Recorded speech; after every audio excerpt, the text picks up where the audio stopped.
Vim falar dos versículos de levar a carga uns dos outros. É estes que mais tanto nos aproximam do Evangelho. Paulo diz: somos fortes. Se somos, então que suportemos a fraqueza dos que são fracos. Sabe, o que Deus nos colocou, o que Deus entregou em sua mão, nas nossas mãos. É Ele que te chama, Ele que tem te perguntado: me amas? Tu me amas? Tu me amas? Então apacenta minhas ovelhas.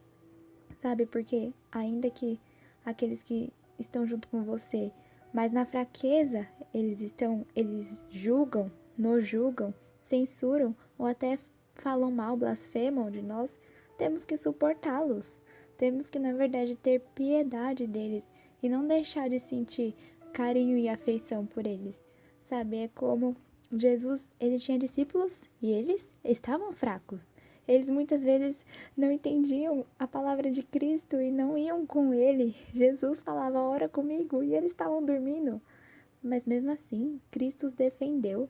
Então suporte as fraquezas, suporte a fraqueza uns dos outros, se preocupe com eles e sempre leve uns as cargas dos outros. E agora eu pergunto, por que não devemos agradar, como diz, a nós mesmos? Porque se nós satisfazermos cada pequeno apetite e desejo do nosso coração, muitas vezes isso vai fazer adoecer a alma do nosso irmão, porque Jesus fala o que é que tem, o que é que há no coração do homem, porque a palavra diz que o coração do homem é mau. Se não fosse Deus, se não fosse clamarmos a Deus: Deus, dá-me um coração puro e limpo, santificado na tua presença, que coração poderia sair coisas boas? Só aquele que vem e está conectado com Deus. Porque quem poderá dizer quais são as saídas do coração? E realmente, se o coração for mal, só sairá o apetite que ele tem, o prazer que ele tem. Muitas vezes vai machucar o irmão que está do lado. Então é por isso que precisamos aprender a negar a nós mesmos. E também, como nós somos cristãos, nós temos que nos tornar humilde em espírito, que fala: cada um deve agradar ao seu próximo para o bem que é dele. Então é olhar, não é ser servo do pecado do próximo, não é colocar o pecado dele como algo certo, mas é ser servo do próximo na sua carência, na sua fraqueza. A gente deve se esforçar para ser agradável uns aos outros. Seria tão confortável se a Igreja de Cristo, se os cristãos buscassem agradar uns aos outros. Sabe, agrade o seu próximo, não em tudo, mas no que é bom. Não agrade para servir o pecado do seu irmão, qualquer estilo de vida pecaminoso, não. Porque se a gente começar a tolerar o pecado, então isso é algo ilegítimo, não é justo que fazemos isso com o nosso irmão, porque se nós agradarmos eles em seu pecado, isso será o fim, a ruína da sua alma. Então que devemos agradá-lo para o seu bem, para a edificação. É como pensa uma torre forte, mas quanto mais as pedras estiverem unidas, quanto mais ajustadas, juntas uma à outra, mais o edifício será forte. Por quê? Porque, gente, Cristo é o nosso maior exemplo. Ele não agradou a si mesmo. Cristo é o melhor argumento, o melhor remédio para o egoísmo nosso e dos nossos irmãos. Você sabia que Cristo não agradou a si mesmo? Teve um homem que lhe disse: Jesus, eu o seguirei, eu irei contigo. E Jesus falou: o filho do homem não tem nem onde reclinar a cabeça. Jesus prova a intenção do coração. Quem sabe ele queria ir por algum outro motivo.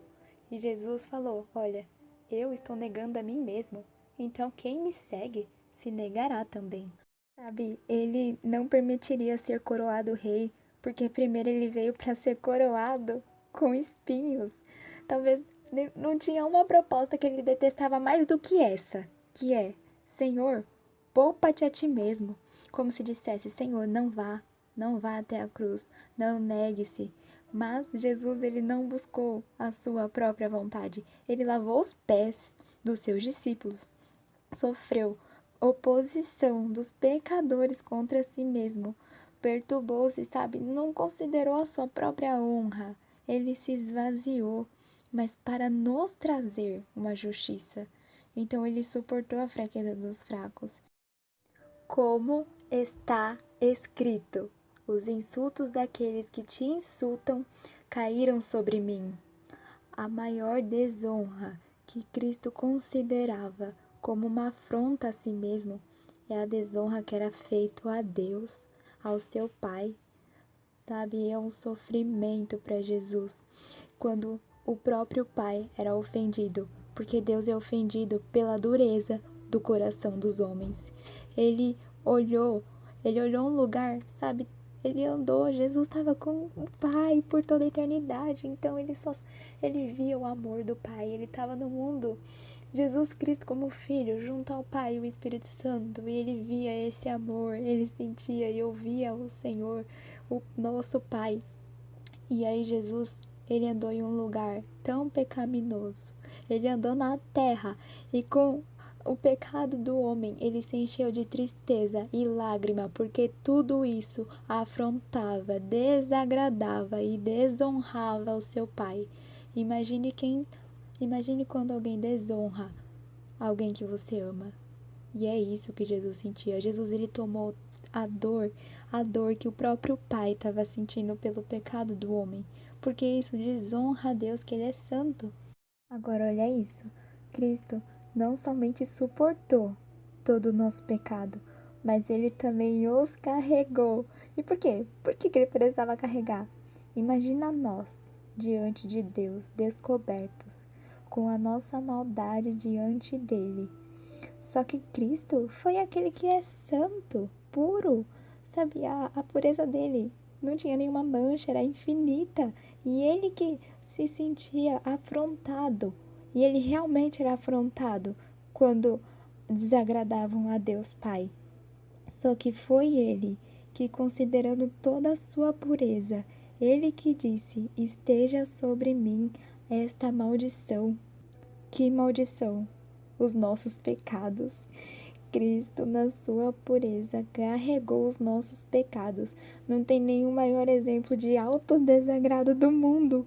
Por isso que ele desagradou a si mesmo, porque Cristo se agradava na santidade de Deus. Então imagine o que é um Cristo, o que é o Cristo, que diante de Deus e amando ao Pai e zelando pelo seu nome, pela sua pureza, agora ele vai carregar o pecado do homem. Sabe, ele suportou não só a fraqueza dos fracos, mas ele também teve que suportar o pecado dos arrogantes de verdade, daqueles que queriam somente a maldade, como se ele fosse até o madeiro ser pendurado por aqueles que eram estranhos, inimigos, traidores. E nós reclamamos de não suportarmos a fraqueza dos fracos, que já são salvos, que custou um preço tão grande na cruz. E nós também, Jesus, ele não precisava de nós, porque Jesus já tinha toda a felicidade dentro de si, tanto a semelhança e a glória de Deus ele já tinha, e até quando ele se esvaziou e começou a andar aqui na terra como homem, e não teve por usurpação, ou seja,